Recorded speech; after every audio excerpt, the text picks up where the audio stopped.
Tahukah Bunda dengan tokoh B.J. Habibie? Adik tahu Bunda, yang buat pesawat itu kan Bunda?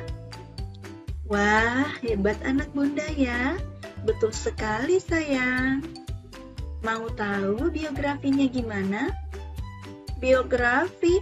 Apa itu Bunda?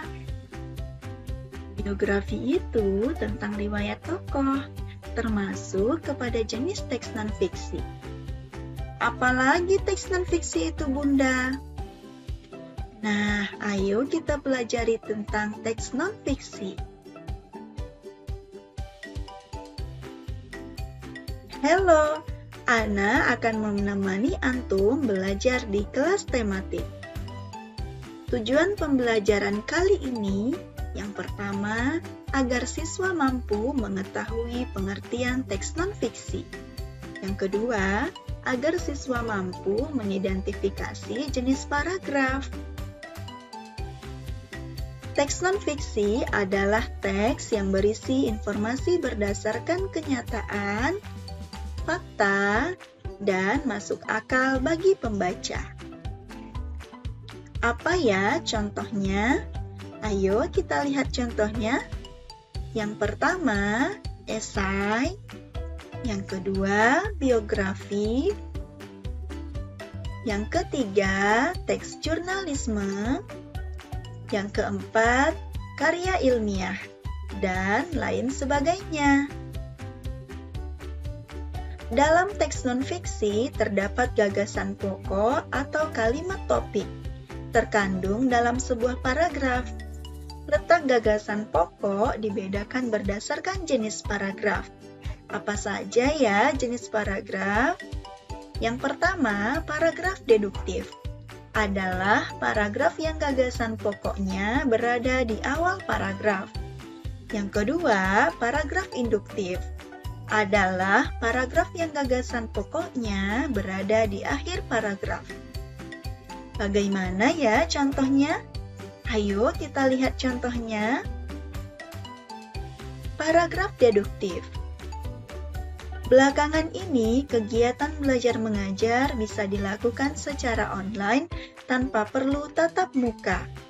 Di era teknologi yang sudah sangat canggih seperti sekarang, ada banyak situs internet yang menawarkan jasa belajar online, baik yang berbayar atau gratis. Situs internet ini misalnya saja Kuiper Video. Sistem belajar di mana saja dan kapan saja jadi salah satu keunggulan belajar online.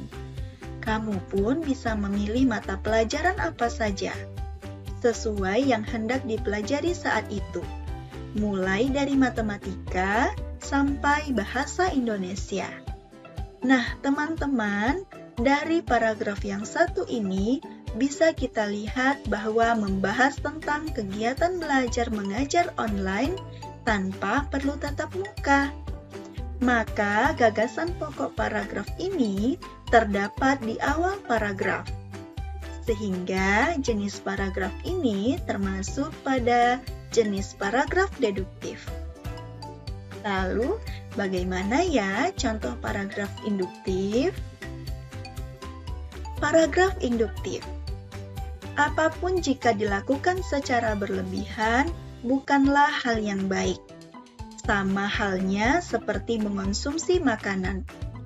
Terlalu banyak makan juga bisa mendatangkan berbagai macam penyakit. Misalnya saja obesitas, serangan jantung, stroke, atau penyakit-penyakit lain seperti kolesterol dan gula.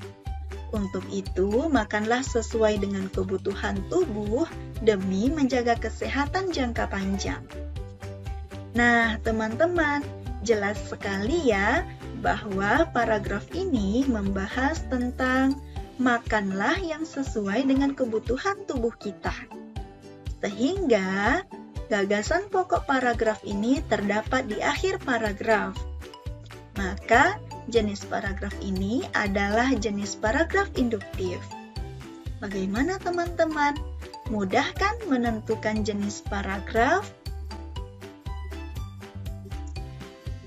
Maka kesimpulan pembelajaran kali ini adalah Teks non-fiksi adalah teks yang berisi informasi berdasarkan kenyataan, fakta, dan masuk akal bagi pembaca. Sedangkan refleksinya sesuai dengan Quran Surat Al-Hujurat ayat 8 yang artinya, "Hai orang-orang beriman, jika datang kepada kamu seorang fasik membawa suatu berita, maka bersungguh-sungguhlah mencari kejelasan agar kamu tidak menimpakan suatu musibah kepada suatu kaum, tanpa pengetahuan yang menyebabkan kamu atas perbuatan kamu menjadi orang-orang yang menyesal." Masya Allah.